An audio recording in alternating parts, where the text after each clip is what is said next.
राज्यामध्येच mega भरती होणार आहे। मुख्यमंत्र्यांनी सर्व विभागांना 150 दिवसांचा उद्दिष्टाचा कार्यक्रम दिलेला आहे आणि उद्दिष्टपूर्तीच्या कार्यक्रमाच्या नंतर राज्यामध्ये मोठ्या प्रमाणावरती ही मेगा भरतीची प्रक्रिया राबवली जाईल।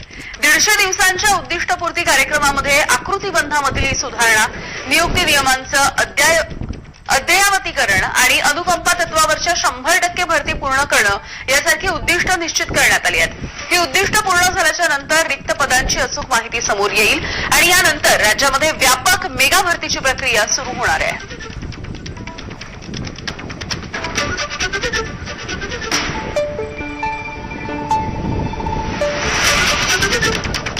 राज्यामध्ये ही लवकरच मेगा भरती केली जाईल। मुख्यमंत्र्यांनी या मेगा भरतीच्या संदर्भातले आदेश दिलेले आहेत सर्वच विभागांना आणि एकूणच या मेगा भरतीच्या आधी 150 दिवसांच्या उद्दिष्टाचा कार्यक्रम देण्यात आलाय।